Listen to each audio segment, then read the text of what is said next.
History का एक ऐसा लीडर जिसने यूरोप का आधा हिस्सा जीत लिया था, लेकिन कुछ स्ट्रेटेजिक मिस्टेक्स ने उसकी पूरी एम्पायर को तबाह कर दिया।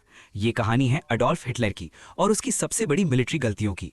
1939 में जर्मनी ने पोलैंड पर अटैक किया और इसी से शुरू हुई वर्ल्ड वॉर 2। शुरू के सालों में जर्मनी की आर्मी इतनी पावरफुल थी कि फ्रांस, बेल्जियम और कई यूरोपियन कंट्रीज जल्दी गिर गए। लेकिन फिर आई पहली बड़ी मिस्टेक। 1941 में हिटलर ने सोवियत यूनियन पर अटैक कर दिया। इस इन्वेजन को कहा जाता है ऑपरेशन बारबरोसा। जर्मनी को लगता था कि वो कुछ महीनों में सोवियत यूनियन को हरा देगा, लेकिन रशियन विंटर, ह्यूज टेरिटरी और मैसिव सोवियत आर्मी ने जर्मन फोर्सेस को रोक दिया। सप्लाई लाइंस लंबी हो गई और सोल्जर्स एक्सट्रीम कोल्ड में फंस गए। फिर आई हिस्ट्री की सबसे ब्रूटल बैटल्स में से एक, बैटल ऑफ स्टालिनग्राड। यहां हिटलर ने अपनी आर्मी को रिट्रीट करने की इजाजत नहीं दी। Result, lakhs of German soldiers या तो मर गए या सरेंडर कर गए।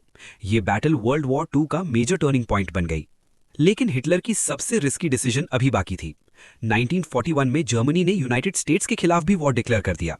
इसके बाद अमेरिका की पावरफुल इंडस्ट्री और मिलिट्री भी जर्मनी के खिलाफ वॉर में आ गई। अब जर्मनी को एक ही वक्त में मल्टीपल फ्रंट्स पर फाइट करना पड़ा। वेस्टर्न यूरोप, सोवियत यूनियन और एलाइड एयर अटैक्स। 1945 तक जर्मनी की मिलिट्री कोलैप्स होने लगी। एलाइड फोर्सेस जर्मनी के कैपिटल बर्लिन तक पहुंच चुकी थी और इसी वक्त अडोल्फ हिटलर की रूल का एंड हो गया।